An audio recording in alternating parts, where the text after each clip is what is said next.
At the beginning of the movie, we are informed that 600 kilometers away from Earth, the temperature ranges from plus 258 to minus 148 degrees Fahrenheit. There are no sounds, no atmospheric pressure, and no oxygen. Life in such conditions is impossible. The action unfolds in Earth orbit. On it slowly circles the American telescope Hubble.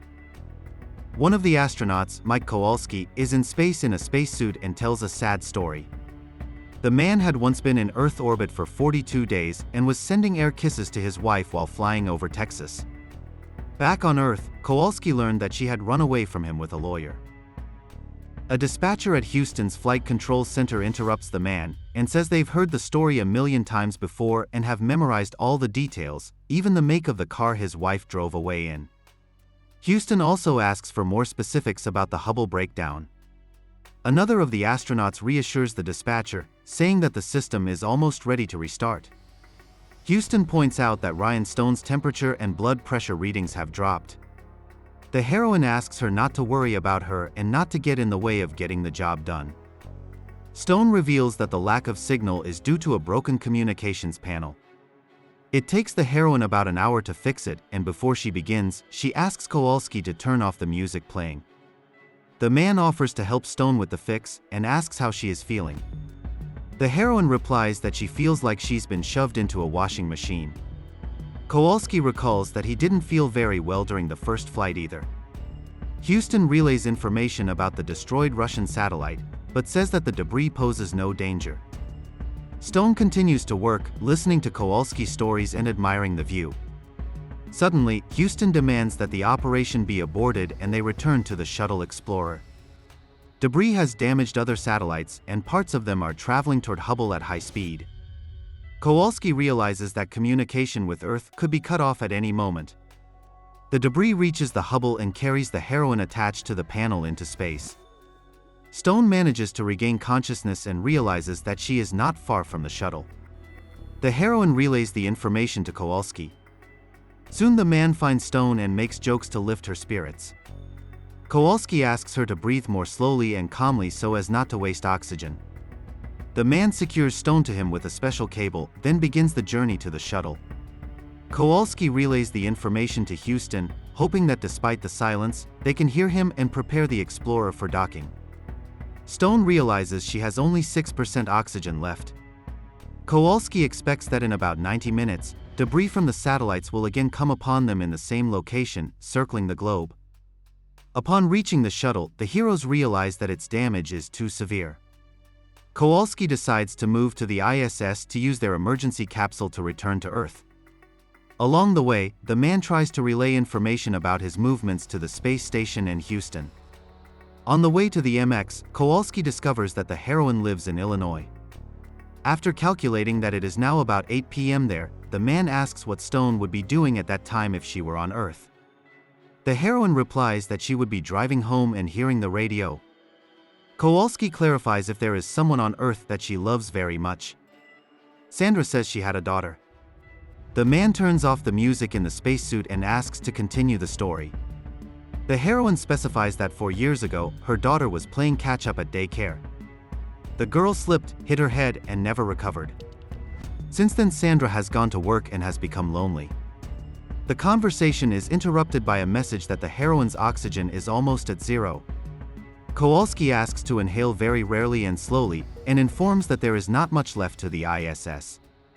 The man notices that the station looks deserted. Kowalski guesses that the staff most likely evacuated upon hearing the news of flying debris.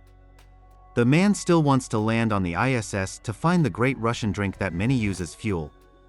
During the hard landing, Stone clings to the parachute slings with her feet. The heroine holds Kowalski, but he realizes their weight is too much. The man sacrifices himself for Stone. Kowalski continues to communicate with the heroine by radio and explains to her how to enter the space station. Stone is dizzy, and the man explains that this is due to the fact that she is no longer breathing oxygen, but carbon dioxide. Kowalski asks the heroine not to give up. On the damaged Soyuz ship, it will not be possible to fly to Earth. However, Stone must get on it to the Chinese space station, where there is Shenzhou, a Chinese copy of the Soyuz. On it, the heroine will be able to get to Earth. Kowalski falls silent, and Stone hears only music playing in his spacesuit. Soon the heroine manages to get inside the space station. After catching her breath, Stone takes off her suit and decides to explore the corridors. The heroine doesn't notice that fire has started to appear in the wiring. Stone tries to contact Kowalski and realizes that he was carried too far away. Information about the fire appears on the computer. Grabbing a fire extinguisher, Stone wades through the flames, trying to get to the Soyuz. Finally, the heroine succeeds. Sitting down at the dashboard, Stone sees that there are only 7 minutes left before the wreckage returns. The heroine tries to overcome her excitement and studies the instructions for controlling the ship. Finally, Stone launches the Soyuz and tries to fly it away from the ISS. However, a new problem arises. The ship is tangled in the slings from the parachute, and every time she tries to fly away, it comes back. After making an effort, the heroine finally fixes the Soyuz in a safe position.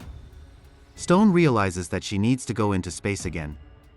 The heroine puts on a Russian spacesuit and leaves the Soyuz to get rid of the interfering slings. While doing this, Stone notices a cloud of debris flying at her. The nervous heroine tries to continue her work and get back on board the ship as soon as possible. However, the cloud gets closer and the debris increases in size. They destroy the ISS and send the heroine with the Soyuz on an uncontrolled flight. Miraculously, Stone and her ship manage to avoid severe damage. However, the debris causes the Soyuz to drift away from the danger zone and away from the ISS. Stone manages to unhook the other end of the slings, and she realizes that she must get to safety as soon as possible. The heroine climbs aboard and starts the timer again for an hour and a half to know in advance about the return of the debris. The temperature in the Soyuz drops dramatically and steam comes out of Stone's mouth. Ignoring this, the heroine reopens the instructions and tries to stabilize the craft. Stone builds a flight path to reach the Chinese space station. After relaying the information to Houston, the heroine presses the engine start button. However, nothing happens. Stone presses the button again and gets the same result. Striking the panel, the heroine sees that the fuel level on the Soyuz is actually 0. The angry Stone loses her temper and begins to cry. After calming down, the heroine tries to contact Houston, but she is answered by a man named Anangak. Stone communicates with him and is delighted to hear dogs barking and children's voices in the background. The heroine cries, realizing that today she will say goodbye to her life. However, no one on Earth will cry for her, pray or grieve. Hearing Anangak sing a lullaby to her child, Stone falls into even greater despondency. The heroine remembers singing to her daughter and realizes that she will see her soon. Stone doesn't believe she has any chance of rescue. So the heroine turns off the oxygen supply and the main functions of the Soyuz, continuing to listen to the singing of the man so far away from her, pouring from the panel. The oxygen in the cabin is rapidly decreasing. Stone lies back in his chair, closes his eyes and prepares to fall asleep forever to this lullaby. Suddenly, however, Kowalski knocks on the window. The man enters the Soyuz and turns on all systems. Kowalski realizes that the heroine has forgotten that soft landing systems can be used for propulsion. Stone is amazed that the man survived and tries to question him about everything. However, Kowalski does not answer and says that the heroine does not want to fight for herself. She likes space because she can forget herself in it, be alone with herself and her grief. Stone doesn't want to fight because she has lost the most precious thing she had. Kowalski asks the heroine to finally accept the past and try to live with it, not to take her own life. Stone comes to her senses and realizes that the man was just a hallucination. The heroine prepares to launch a soft landing, which she has never been able to do in training. Stone asks Kowalski to find her daughter in another world and give her a big hug, saying that her mom loves her very much and is proud of everything she has done. The heroine also says she's not going to give up and is ready to move on with her life, remembering her child and the man who sacrificed himself for her. Stone starts up the system and starts heading towards the Chinese station. The heroine sees that it is slowly losing altitude and will soon fall into the atmosphere. Stone comes up with a new plan to get on board. Being a short distance from the station, the heroine leaves the Soyuz holding a fire extinguisher. With the help of its jet, Stone tries to stop its rapid movement and direct it towards the station. Eventually, the heroine manages to do so. However, Stone realizes that the fire extinguisher's supply has run out and she is too high. At the last moment, the heroine still manages to grab onto a ledge at the station. Stone tries to climb inside when she again notices flying debris. Already inside, the heroine notices how much damage they are doing to the hull of the station. In addition, the station begins to enter the atmosphere, causing it to lose some of its parts and plating. Stone tries to get to Shenzhou and finally she succeeds.